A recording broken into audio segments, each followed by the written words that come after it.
Anybody who wants to tell us what the weather's like where they are, feel free to use the chat and share with us.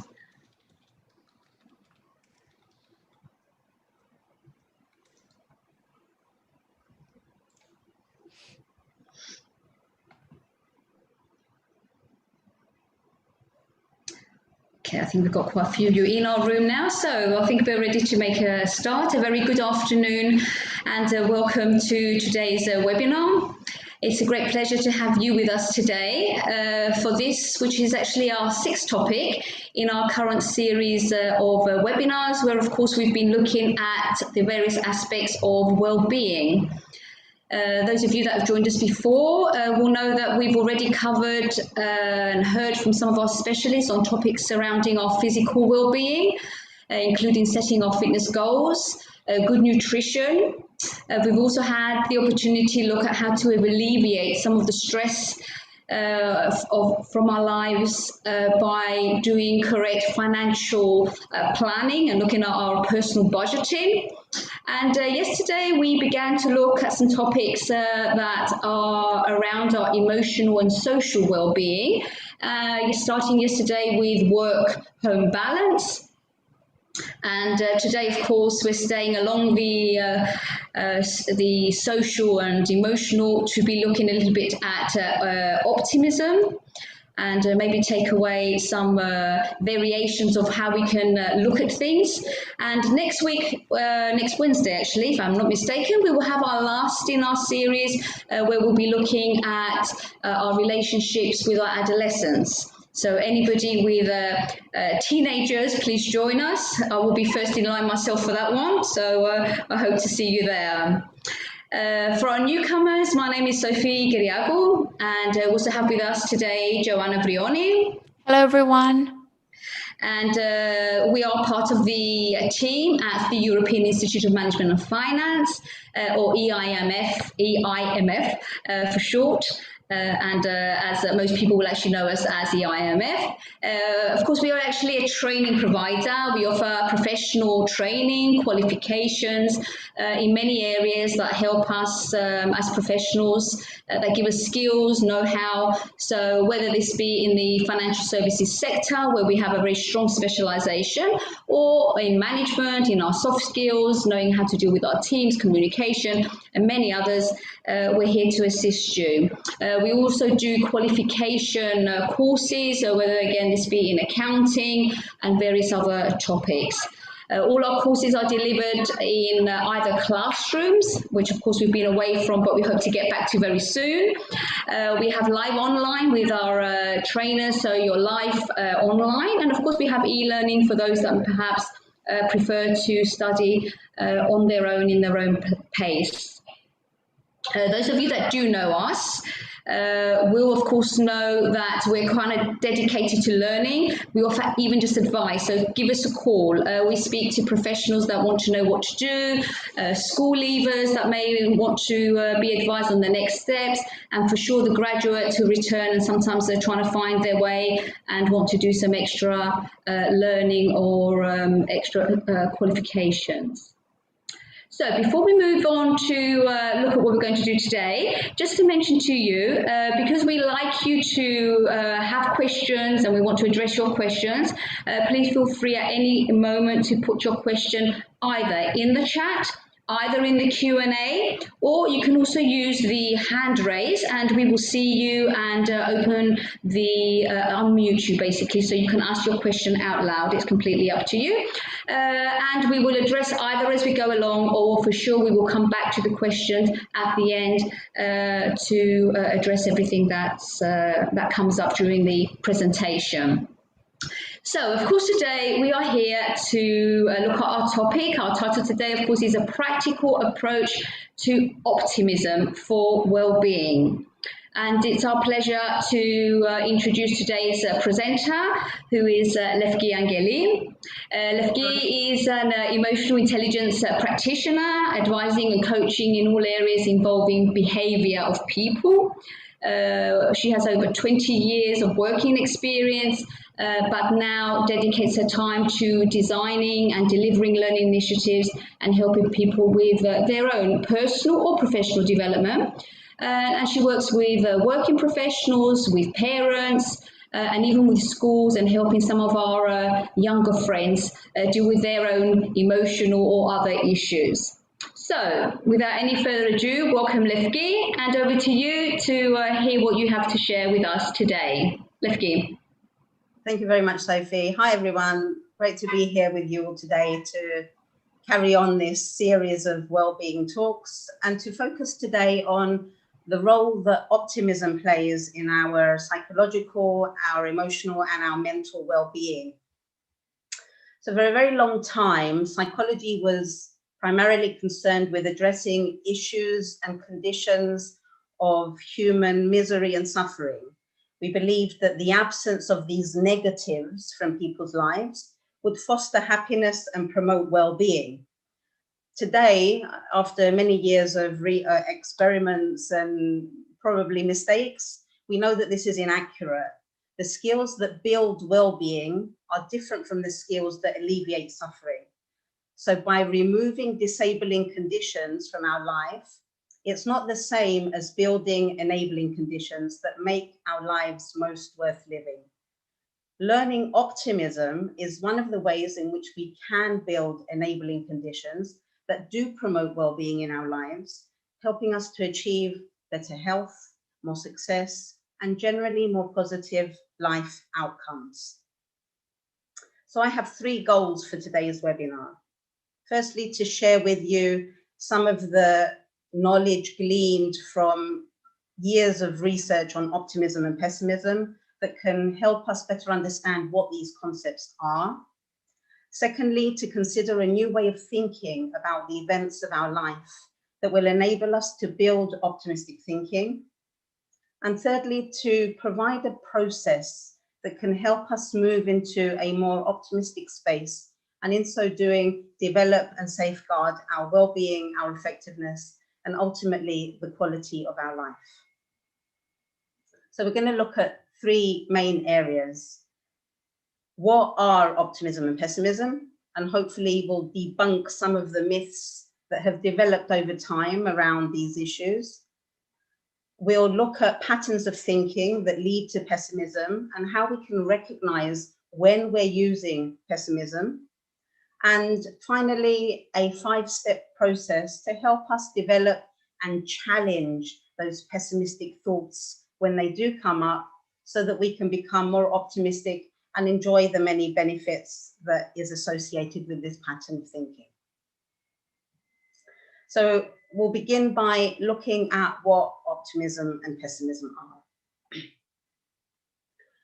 Life events, good and bad, happen to all of us. There is no one who is protected from good or bad breaks or from adversity. From the smallest of setbacks, like being stuck in traffic or challenges at work, to big life-changing and devastating losses like losing a job, a home, a loved one, everyone has these experiences. But while we're all vulnerable to life's unexpected setbacks, daily hassles and losses, we don't all think about, explain or respond to these events in the same way, nor do we move on from these events in the same way. Just to give you an example, 2 people may be caught in morning traffic, both with similar urgency to reach their final destination. One arrives at the office a little late, perhaps a little bit frustrated, a little bit tired, thinking, these things happen. Good job, I didn't have anything urgent to do this morning, and soon forgets it happened as she goes about her day. The second also arrives at his place of work a little late, feeling a little bit anxious, a little bit to blame maybe for the lateness, wondering, why do these things always happen to me? And what if I'd had something urgent this morning? It would have been a disaster. He needs to have a cup of coffee to calm himself down. He needs to have a chat with someone. And a few hours later, he's still thinking about the morning and all that loss and all that negativity that was brought about by it. The same event, very different response, very different after experience. Such responses to the events of our life are driven by what we call optimism and pessimism, and they play a very, very important role in the maintenance of our well-being. But what exactly is optimism and what is pessimism? If anybody would like to type into chat or unmute, raise your hand and share with us what you think these concepts are, please feel free to.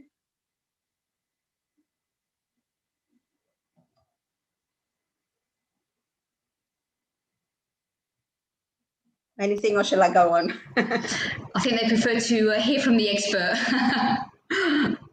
When we think about optimism and pessimism, we tend to think about positive and negative patterns of thinking. And actually, one of the most common responses I get to the question, what is optimism, is seeing the glass half full. Sorry. Or we think about optimism as seeing the best in every situation, looking for silver linings, or not allowing ourselves to see things negatively or to fall into negative emotions.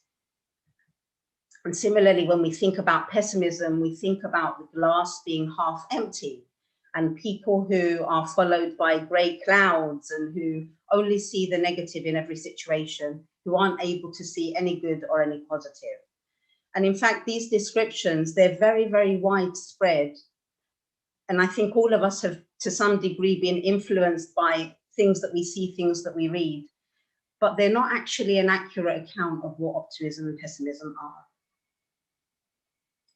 Optimism is not wishful thinking. It's not about wishing that everything were okay and closing my eyes, and if I wish hard enough, then it's going to happen. Optimism is a mindset that acknowledges difficulty in situations, but challenges the thinking about its causes and its effects. Optimism involves explaining events in ways that are productive and helpful to the individual, which allow us to move forward. And optimism creates positive conditions for us and for those around us.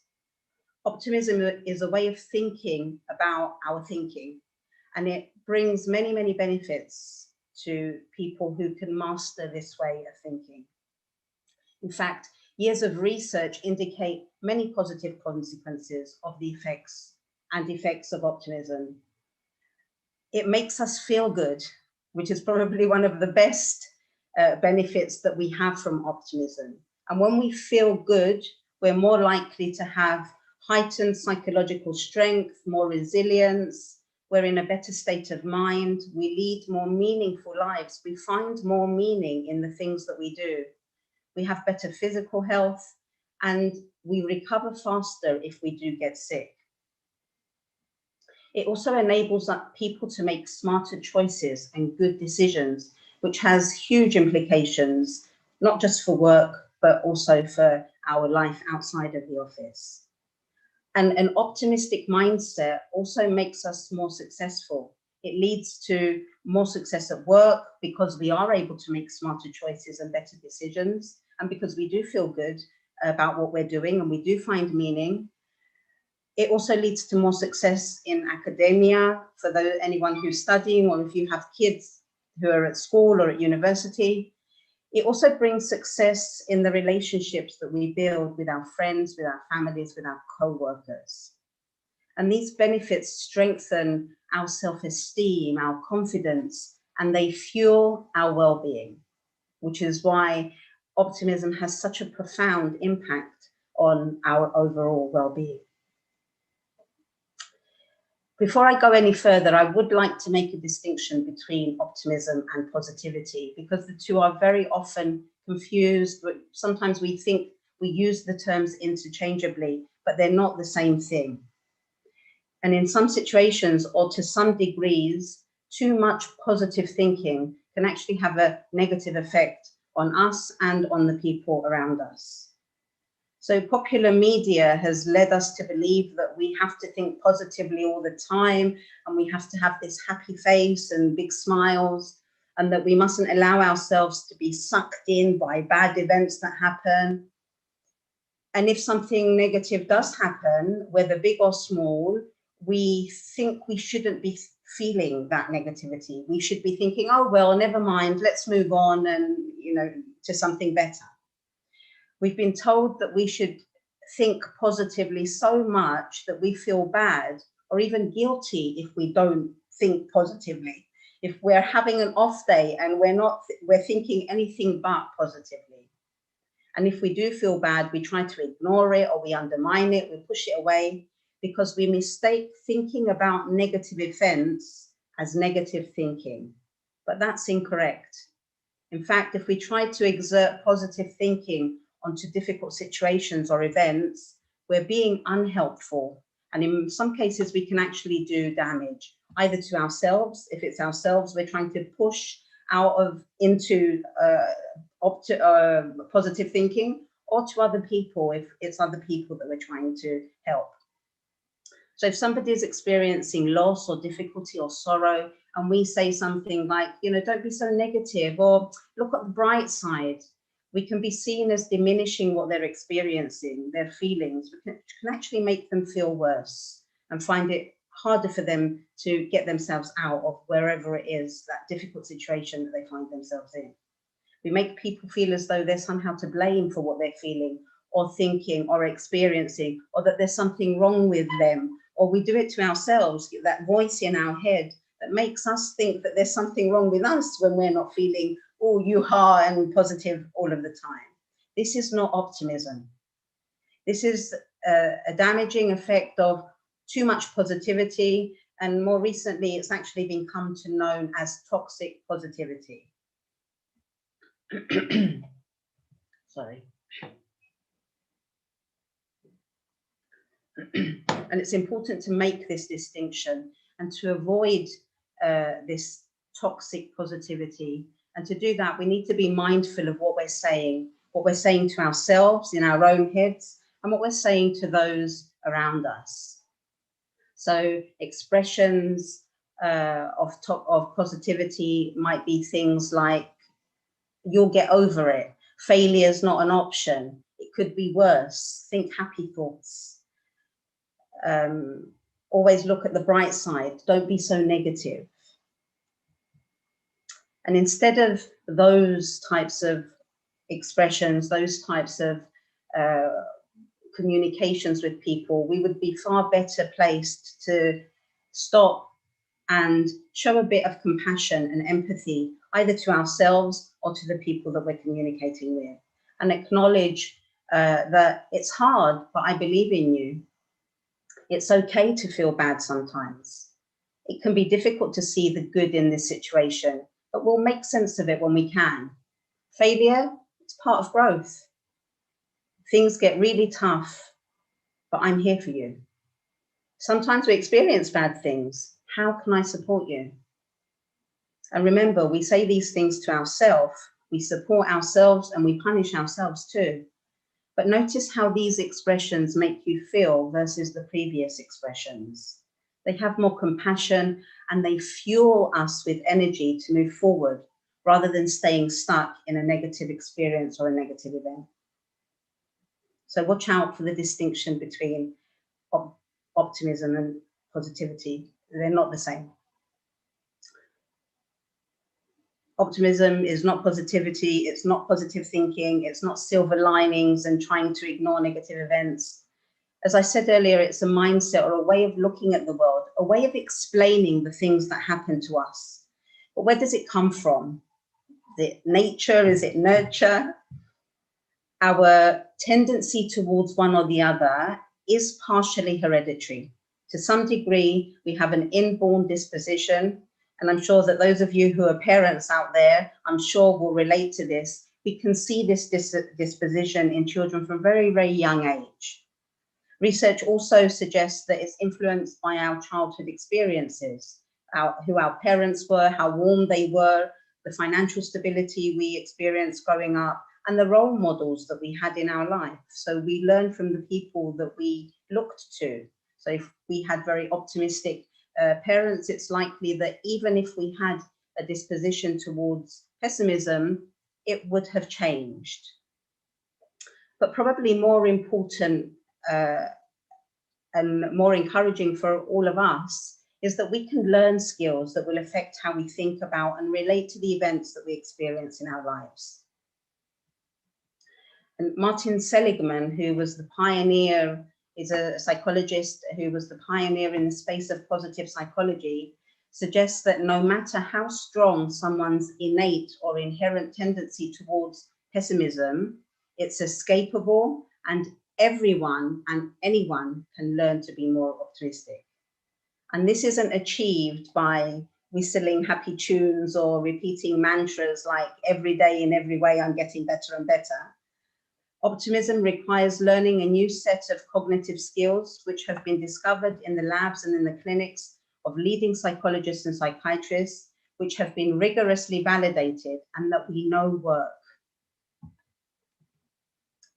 There's another important finding from the many years of research that we should all remember.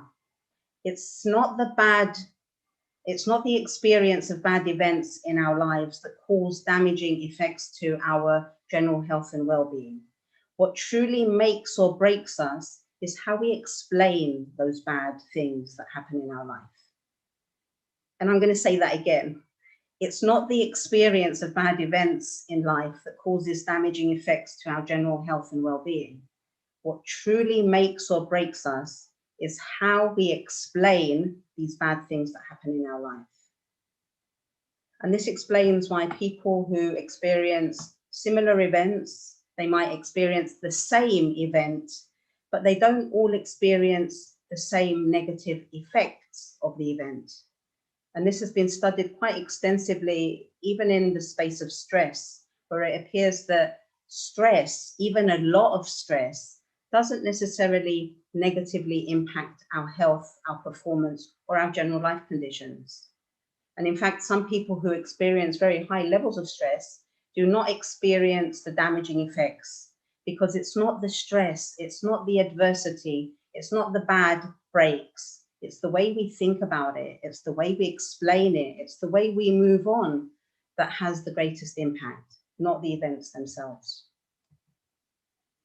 So optimism and pessimism are ways of explaining the things that happen to us. And regardless of any innate tendencies, Seligman's research shows that people who use optimistic explanatory styles to describe why bad events happen experience more positive moods, better physical health, less stress, enhanced performance, and many other benefits compared to those who use a more pessimistic explanatory style. And Seligman believed that this optimistic explanatory style, as he called it, can be learned through heightened self-awareness,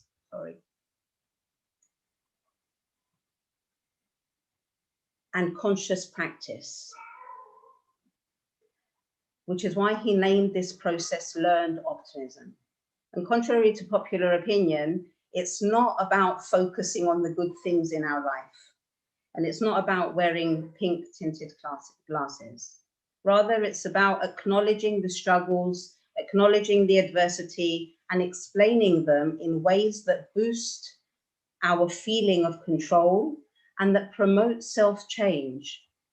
At the very heart of optimism is the idea that the degree of perceived control we experience and how much we believe that things can change for the better determines whether the impact on our well-being will be positive or negative, and thus on how resilient we will be in any adverse situation or experience. So I'd now like to turn our focus to what I'm calling the 3 Ps of learned optimism. So this explanatory style that we use to explain the events that happen in our life, they involve thinking about the events that happen along 3 dimensions. Specifically, how we manage those 3 dimensions determine how much perceived control we experience and how much we believe things can change for the better, which is why it determines how resilient we become and how successful we can be. And these three elements are instrumental in determining our level of optimism. And they are permanence, which is how long lasting and changeable do I think that the negative things that happen in my life are. The second is pervasiveness, and this relates to how much I allow the bad events in one area of my life to leak into or pollute other areas of my life. And the last area is power. How much power or how much responsibility I assign to myself for the adverse events that happen in our life. And depending on how we think about the events of our lives along these three dimensions will have a big impact on whether our explanatory style is an optimistic or a pessimistic one. So I'm going to go through these one at a time, beginning with permanence. Permanence refers to how changeable and how long-lasting negative events appear to be in our mind. This is through our perspective. So individuals who default to a pessimistic explanatory style view bad events as largely unchangeable, and they find difficulty to see an end in sight. They think that negative situations will go on for a long time, if not forever, that they're destined to be this way or live this way. They can't see the way forward. They don't see other options.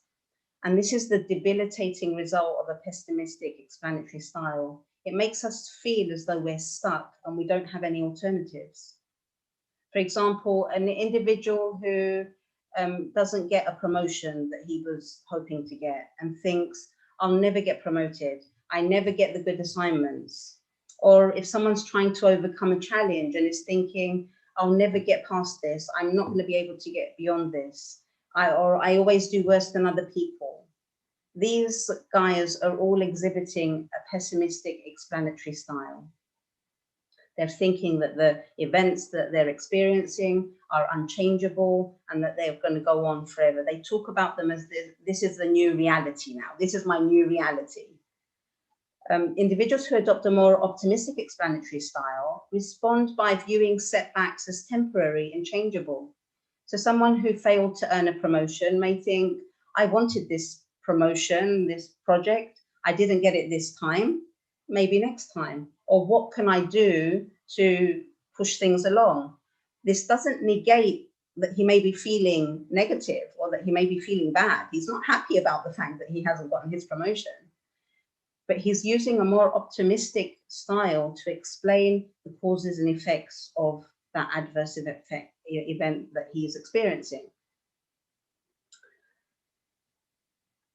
Or if someone's trying to overcome a challenge and they think, you know, it's going to take a while, but I'm moving forward. I'm on the right road. I'm moving in the right direction. Or maybe on this occasion, yes, other people did better than me. What can I do to step up the game? And when we use a more optimistic explanatory style, it helps us find alternatives. It helps us find solutions and action that we can take. Whereas if we fall into pessimistic explanatory styles, we feel hopeless and we feel as though there's nothing that we can do to make a change.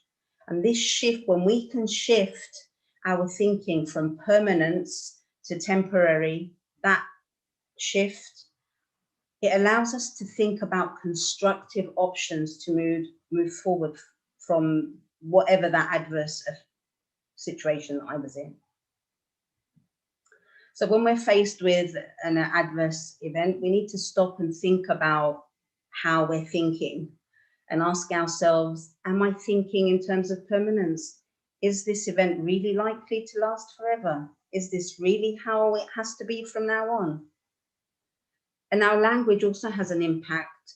So once we've noticed our thinking pattern, we can also begin to notice the words that we're using and to begin to replace limiting and fatalistic self-talk language, such as always and never, with more temporary and changeable phrases like this time or next time.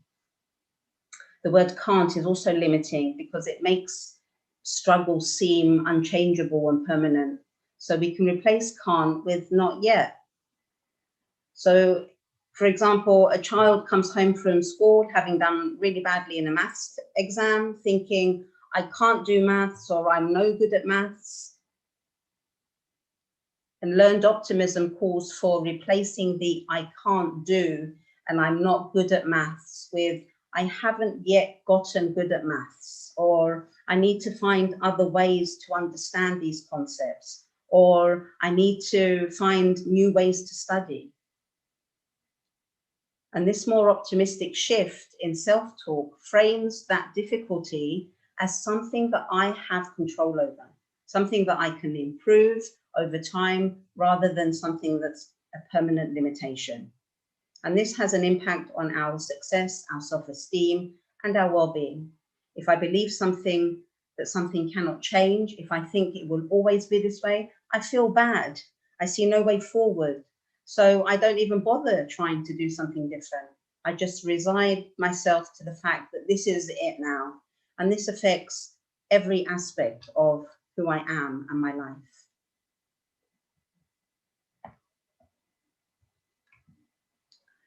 Our use of explanatory style creates what we call a self-fulfilling prophecy. The idea that what we expect, we actually end up with. When we tell ourselves that we cannot, we probably won't. So if we just imagine that I've just failed a maths exam, if I think with a pessimistic explanatory style that I'm no good at maths, this will impact my behavior. So I may quit the course, or I may stop trying, I may stop studying so hard, because why should I even bother? I'm not good at maths, I don't get it, this isn't me. And because of that behavior, it's unlikely that my skills in maths are actually going to improve. And if I take another test, I'll probably get the same negative result. If, on the other hand, I think I haven't grasped some of the techniques yet, that might make me think, okay, I'll work a little bit harder, or I'll read a book, or I'll talk to my friend, or I'll talk to a teacher. And by taking action, it's likely that we will better understand the concepts that we were struggling with. And it's more likely that if we take a second exam, we'll do better. And this again will impact how I feel about maths, about myself, about what I'm capable of. And it will impact how I move forward from that point. I think there are lots of people who grew up believing that they couldn't do something, and they restricted themselves, they limited themselves because of this way of thinking. And we all know the positive impact of success on our self-esteem. So we can see that by employing a more optimistic explanatory style, we can create healthy self-esteem and confidence, and our progress and our success will also improve. And in the words of Henry Ford, he said, whether you think you can or you think you can't, you're right, because we create the conditions for ourselves. The second P that affects our explanatory style is pervasiveness. And it refers to how much one bad event in our life, in one area of our life, leaks into and pollutes other unrelated areas. So in other words, how contagious do we allow bad events to be? If I get a speeding ticket on the way home from work, does that ruin my evening? Do I go home in a bad mood and end up having an argument with my husband and snapping at the kids and doing things that I probably wouldn't have done if I hadn't gotten a ticket? Or somebody who gets in, a student who doesn't pass their exam, and I've heard this way too many times, and thinks my life is over, or they don't get into the university that they want, and they think this is it, my life has no meaning. Or someone gets into a fight with a close friend and thinks I've ruined everything. And this contagious spreading of one negative event into the other areas of our life characterizes the pessimistic explanatory style. Whereas moving into a more optimistic explanatory style allows us to think more specifically in isolated terms, to quarantine the negative event into a specific element of our life. So the problems affect my studies, but other areas of my life are okay. I've made a mess of this, but I can take steps forward because I have strength that I get from other areas of my life. And again, when we move from this P to this I, from the pervasive to the isolated, it helps us strengthen who we are. It helps us focus on the things that we can do, the power that we have, the control that we have in the story of our life. And replacing contagious and catastrophic self-talk can also be helpful if we're trying to shift into more optimistic explanatory style.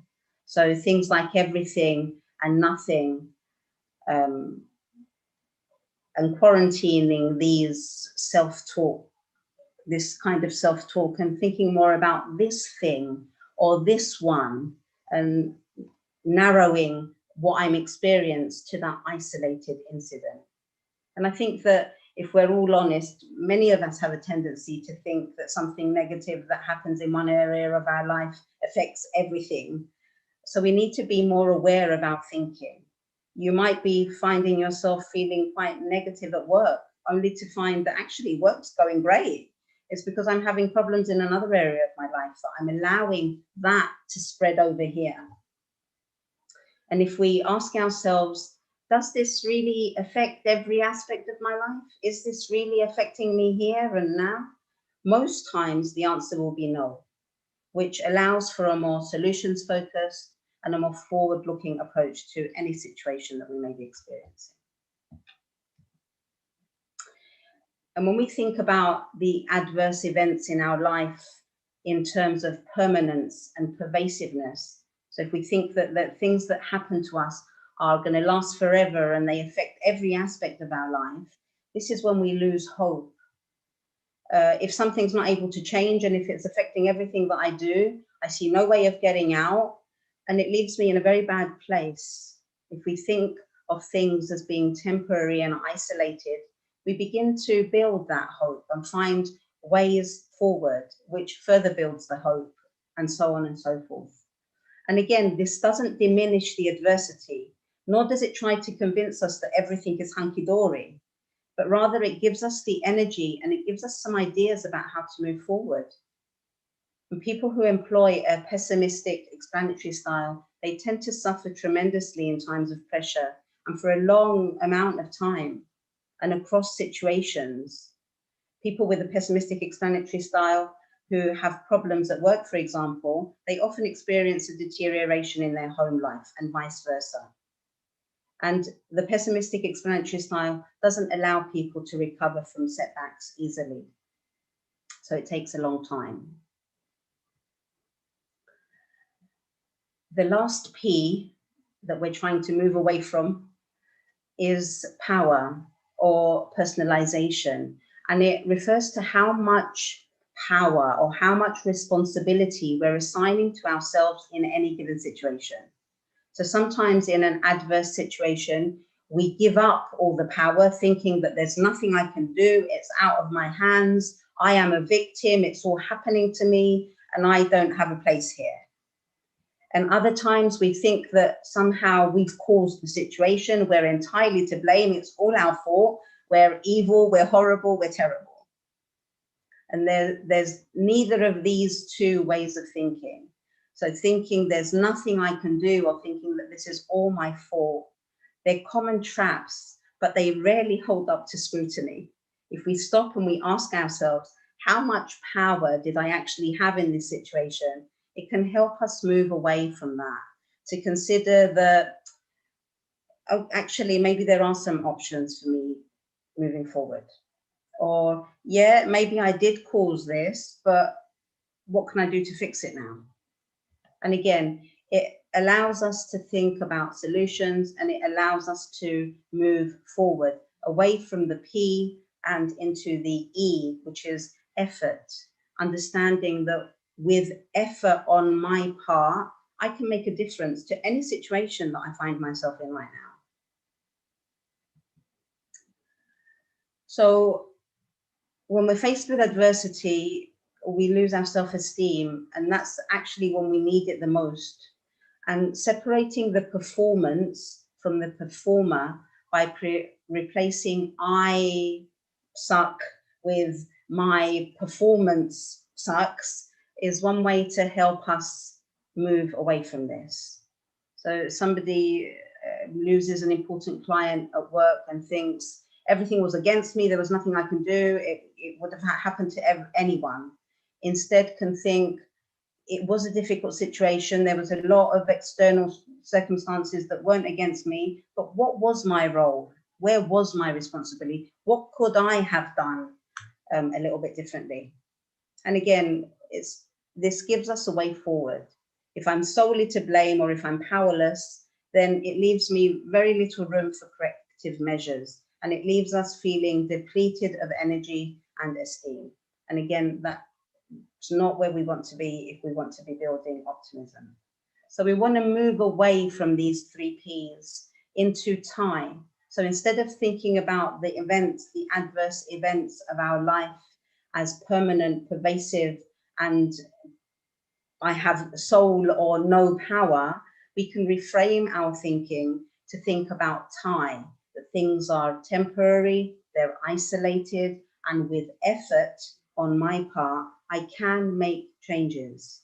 And this is an important part of the mindset of people who experience high levels of well-being. As Brian Tracy said, the predominant quality of successful people is optimism. Your level of optimism is the very best predictor of how happy, healthy, wealthy, and long-lived you will be. And learned optimism can also assist us to help other people, the people that we serve. It's not only about our well-being, it can also be a very powerful lens-changing tool to assist us as team leaders, as partners to our spouses, as parents to our children.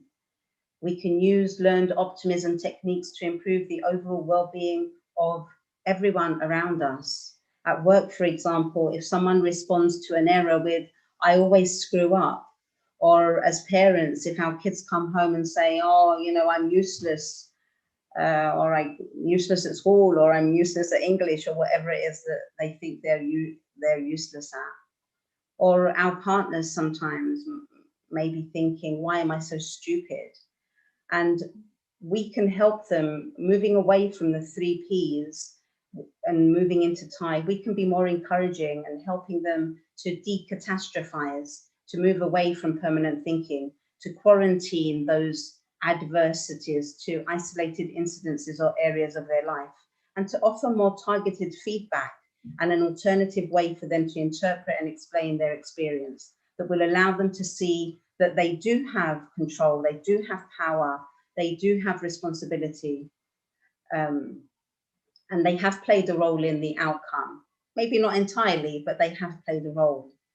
And remember, it's not about saying, think positively, or it's not as bad as you think, or trying to underplay the negative event. It's about thinking and saying something like, you just haven't figured out this element yet, keep working at it. Or your grades are good, you need to spend a bit more time on maths or English. Or you're not at all stupid, you just made a poor choice in this situation. Maybe an apology would clear up the misunderstanding, which moves us and them away from the 3 Ps and into time, which allows us to find options and constructive steps forward.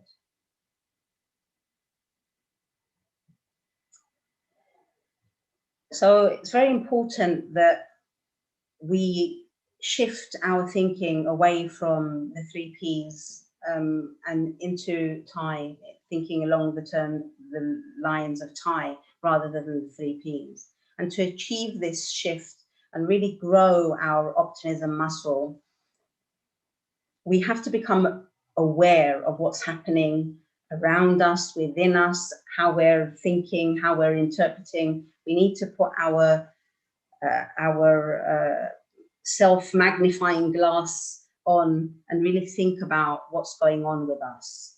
And sometimes keeping a journal or making notes of things that happen to you over the course of a day, or if you go through a difficult experience at work or at home, to make some time to stop and reflect on that experience so that you can think about, what was fueling this way of behaving? What was I thinking as I was doing this?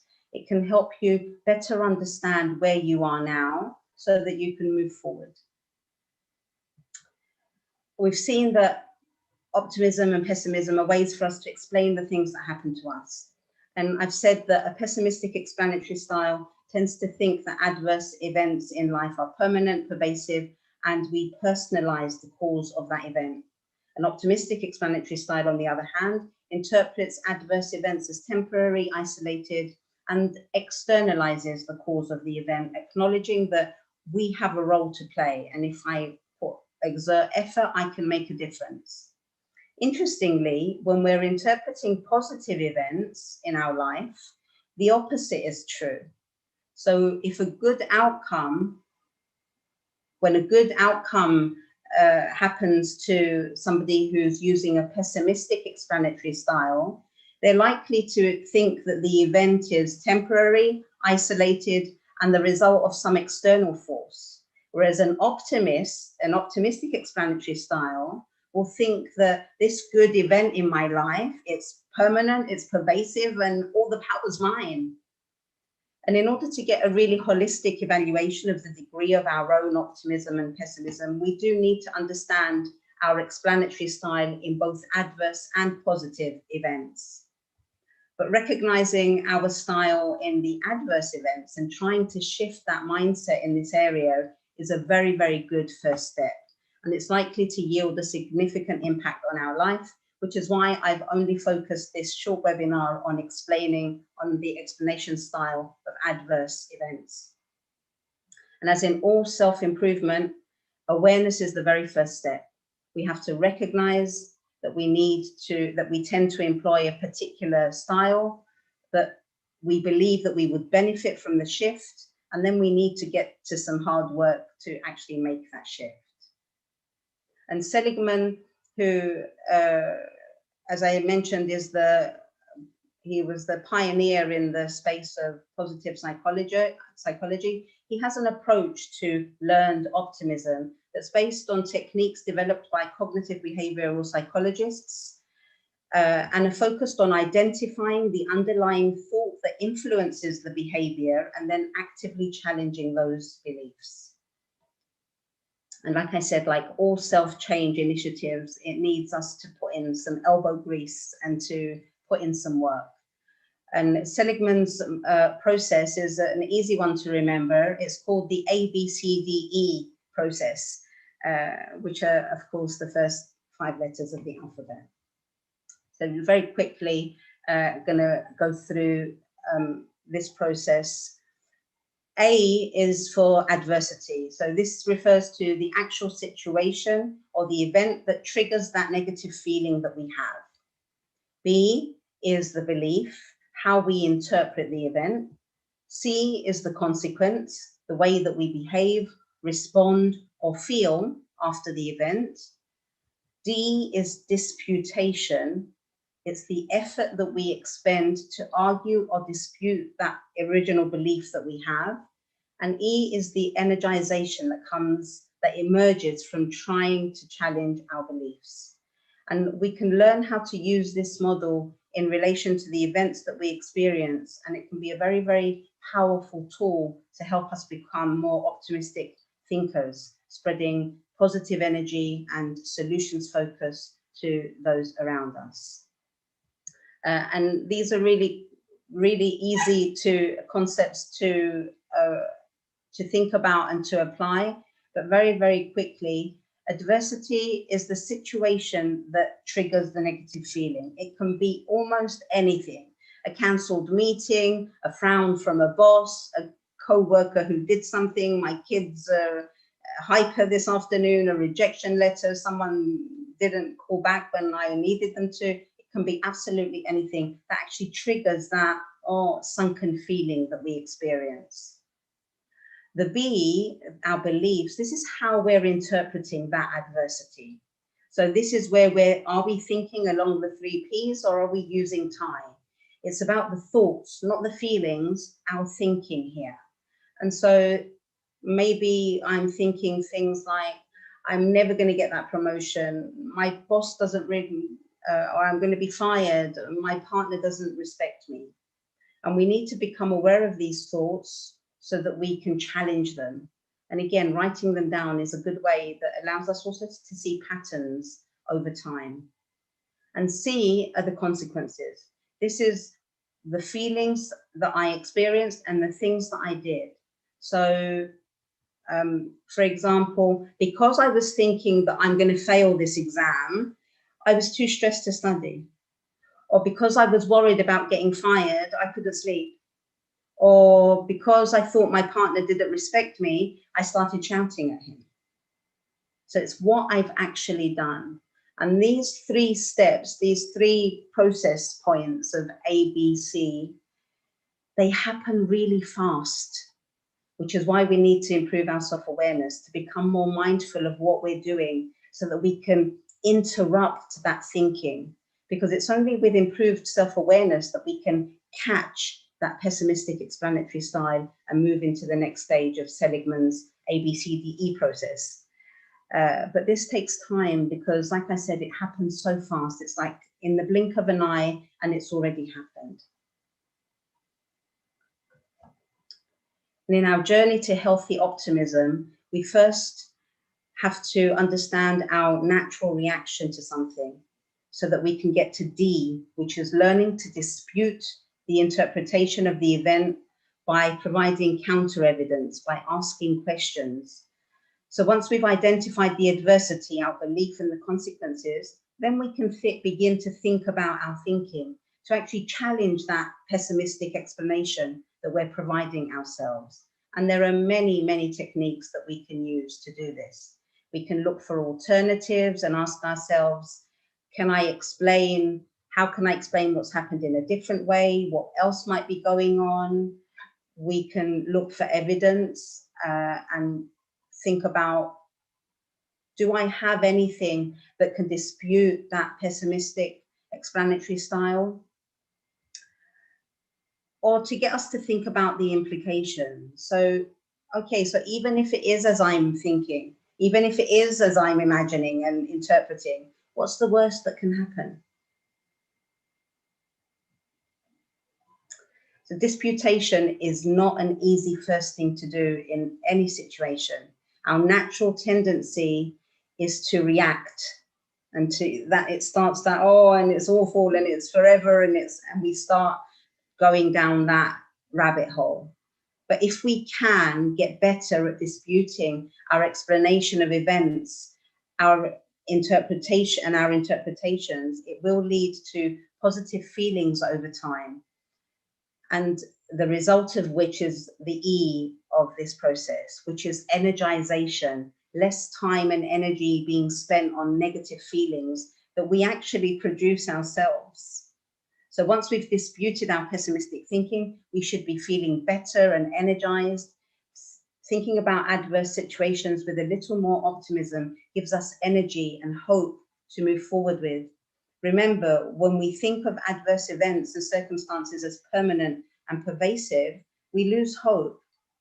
So once we feel this energy, we should actively celebrate those positive feelings as a sense of accomplishment that comes from successful disputation of those negative beliefs, to consciously think about what we've achieved, to shift our thinking and acknowledge our new way of thinking.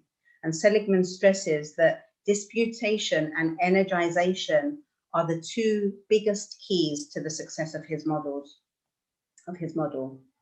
And during this time, to mindfully, purposefully, intentionally think about the positive feelings, behaviors, and actions that could or do follow from having a more optimistic outlook.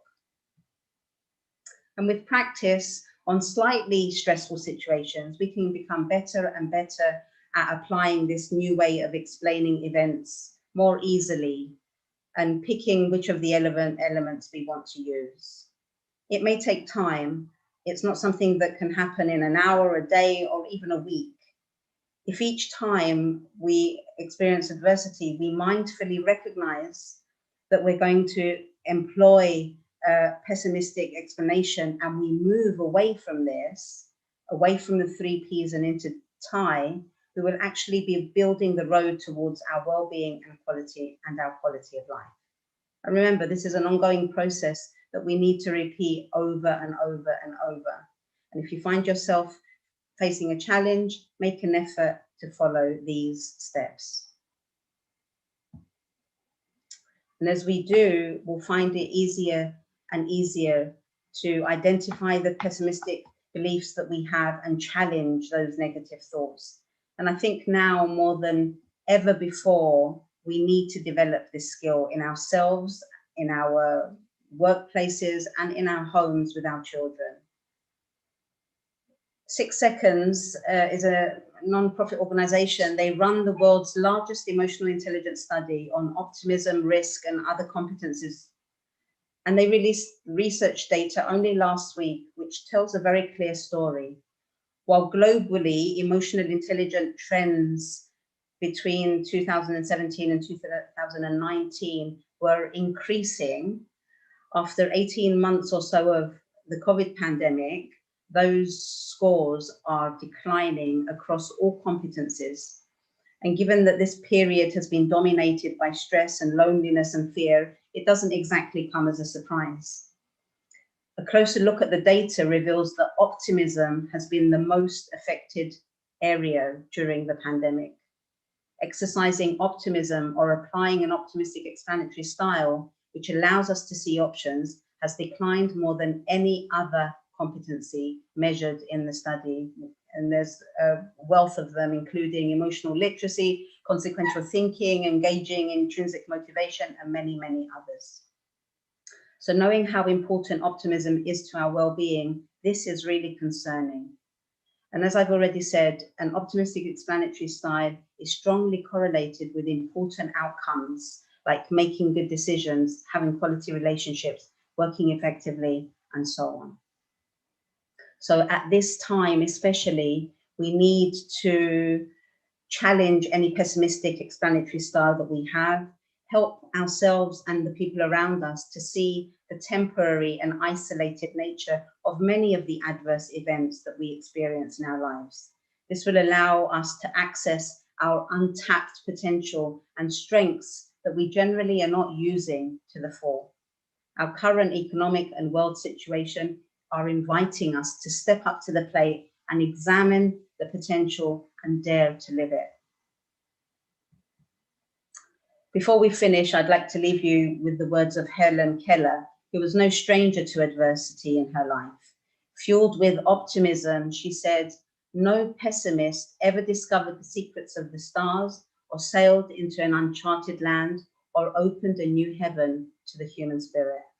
And the Dalai Lama said, "Choose to be optimistic. It feels better."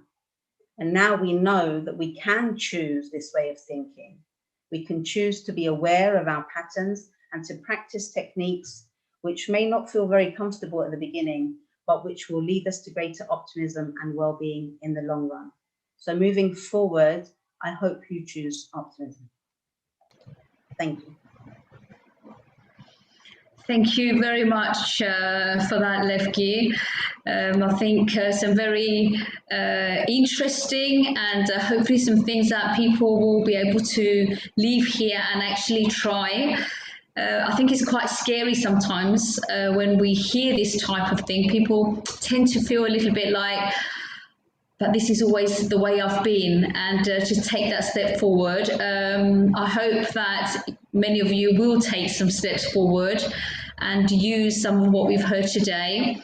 I will agree that some of these pointers, it would be lovely to actually start learning them from young ages so that adults don't find it so daunting. And some of the things sometimes when we discuss about schools and what we should teach in schools, these are often things that many people believe should be taught in our schools. I could just say, Sophie, just a second, the ABCDE process is actually it's used very, very effectively with children and with adults. So you can feel free to go through this process with your children as well. Well, there you go, guys. That's very good to know. Thank you very much for that. I'd like to just mention, because a couple of people were expressing their thanks for what we've heard today. Just so to let you know that tomorrow we will be sharing the presentation with you. So the pointers, as they were highlighted by Lefki, you will have them so you can use them as a reminder. Yes, they are big steps sometimes, but I think, as Lefki said, by making a start, by knowing it takes time, none of us can change overnight. I'm confident that we'll be able to all make some changes to our lives, but not only ours, but also the people around us. Because sometimes I'm sure people here, and certainly yesterday when we discussed our other topic, people were relating to things that were either about themselves or their loved ones. So people can share those. Before we finish the last few sessions, I've ended the session with highlighting a couple of things. There was a lot in today's takeaway. But I will say a couple of things, and one thing that actually came as an expansion, if you like, I think from yesterday, is to think about the words that we use, whether we're using them for somebody else because we're trying to condole someone, or whatever it is we're trying to do with somebody, or whether it's because we're using them for ourselves. And Lefki again today mentioned that, so to think about the words and the language that we use to do that. The other thing that I noted here was, of course, to do with by using this type of explanation, it shows us there are options. And we don't have that wall. And we often see this with people, that they're frustrated and they see no light. And I think by listening to some of the things that were highlighted today by Lefki, it's very important that by using this type of thinking, we have options, so we can then find solutions and move on from whatever it is, however big, however small our issue or that of our loved one is. So if we don't have any other questions, I would like, first of all, to say a big thank you to everybody who joined us today. We hope very much that you found it both interesting and you found things that you will take away. A huge thank you, of course, to Lefki and Geli for joining us, for sharing your insights with us. And I hope very much to see all of you again soon. A very good evening.